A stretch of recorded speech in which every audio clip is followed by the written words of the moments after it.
Hello and welcome to Team VLSI. In physical design, we have started a new series of sessions on various standard cells used in ASIC Design. So please do like this video and subscribe our channel.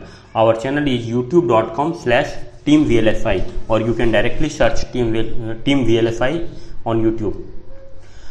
So in this series, we have planned following sessions: standard cell library, followed by overview of standard cells, then well-tapped cells or tap cells, then one by one various cells we will discuss in this series. So in previous two sessions we have already discussed the standard cell library and overview of standard cells. Today we are going to discuss about well-tapped cells, or it is simply called tap cells. So let's begin. First of all, why well-tapped cells required? So I am going to a little bit of its background, and then we will move forward. Early days standard cells were designed in such a way that each cells having annual connected to VDD and P substrate, or we can say that P well if in case of twin tub is connected to VFF. Typical representation of a standard cell layout in early days was like this, where in the right side you can see your logic is sitting here, means your logical function is operated by this layout, and this part is only for tapping the annual. This is annual and it is tapped to VDD, and this is the P substrate, or in case of twin tub it is P well, is connected to VFF. So each standard cells having annual and P substrate connection to VDD and VFS respectively. This was a good approach to take care of latch up issue, but it was increasing the cell area. You can see here this much of area is only for your well tapping. So each standard cells area is being increased. Later it has been realized that there is no need of annual connection to VDD and P substrate connection to VFF in each standard cells. It can be connected in a regular interval in each row of cells. There is no requirement of well tapping in each standard cell. It can be connected in a regular interval. So idea of tapless standard cell and well tapped cell evolved in order to save the area. So you can see now the tapless standard cell layout is like this. Its area is relatively lesser than the previous traditional standard cell layout, which is having the tap connection inside your standard cell layout. So in this there is no annual or P sub tapping. Tapless cell has lesser area as compared to the traditional standard cell layout, but other side such cells need additional cell for well tapping, else there will be latch up issue. How latch up occurs and how well tapped cells prevent it, I have already discussed in a session in the series where we have discussed various issues in the ASIC Design. I am providing the link in the description of that video. If you are interested, you can check that video also.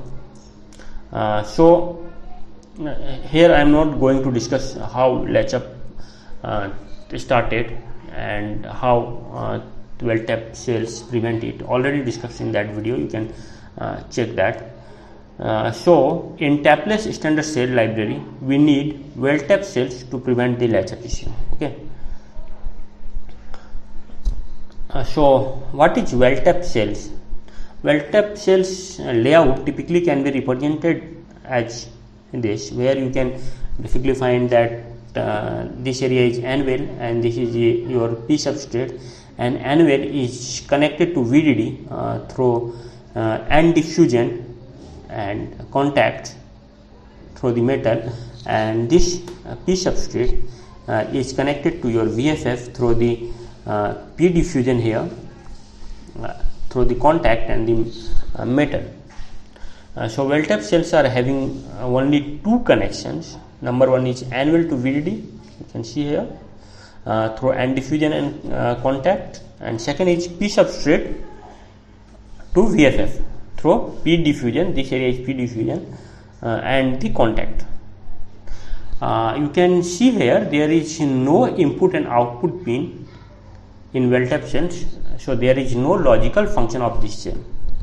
You need not connect any pins to somewhere else of this cell. This is also called physical only cell because there is no logic in this cell. So placement of well tapped cells, when we have to place it in your ASIC design flow, where we have to place and how we will place it, we will see in this section. So well tapped cells are placed after the macro placement, after the completion of your floor plan and before the standard cell placement. These cells are placed in regular interval in each placement row. You can see here these are the your well tapped cells. These are placed in a regular interval in a column. Okay.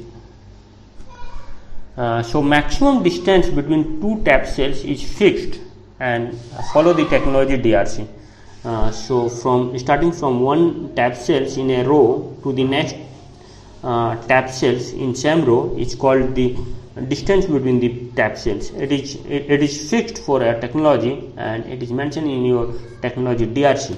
So you have to follow this DRC in order to maintain the latch aptitude. So generally these cells are placed in vertical columns, as you can see here, but if the macro comes in that column, it will be placed aside the macro. See the case here. This is your macro and this is your well tapped cells. It being placed in this column, and in this path our macro is sitting here. So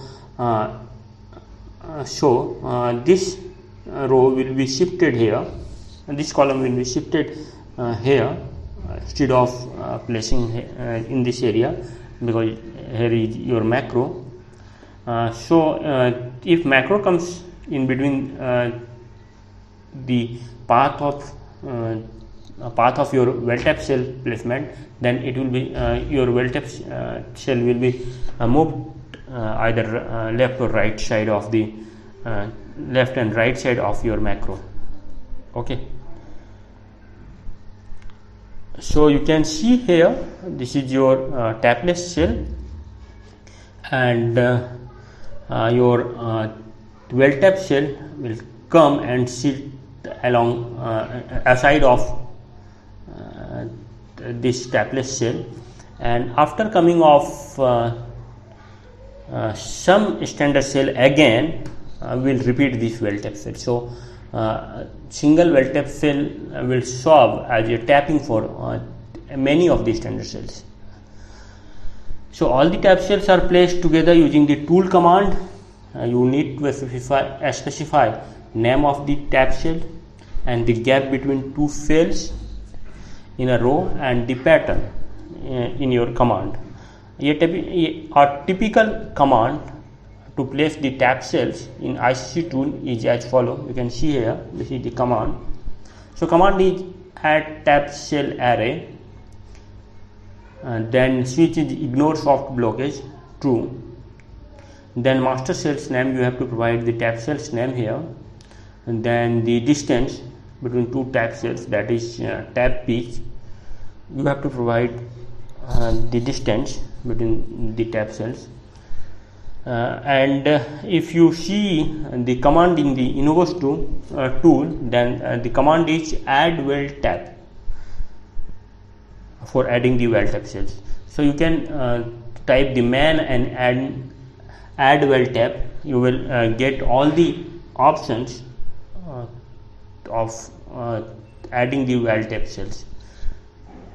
So there are various ways you can find that using the man command and add weld tab. After that, you can verify the weld tab using command verify weld tab. If it is not followed the rule of weld tapping, I mean some weld tab is not placed in the minimum distance, maximum distance specified in your technology library, then it will show that. So placement of weld tab cells is like this. These are your power and ground rails, alternate VDD and VFF. Then at the end you have to place the boundary cells first, and these boundary cells having anvil towards your VDD. Then we will place the weld tab cells in this way in a alternate row. So these are the weld tab cells, and then we will shift half of the distance of weld tab cells in the next row and place it. So such type of pattern is called a staggered every other row or checkerboard pattern. We will generally follow this type of pattern while placing the weld tab cells, and this is the distance between two tab cells.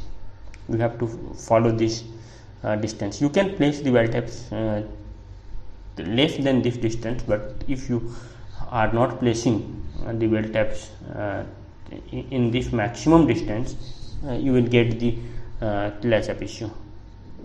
So after placing the weld tab cells, standard cell is sitting like this.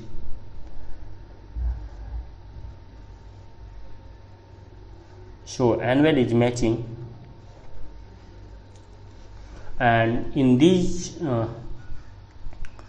vacant area later we will place the fillers. So these anvil will be continuous.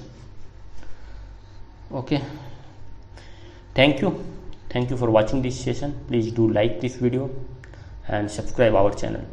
Thank you. We will meet with the next topic in the next session. Thank you for watching.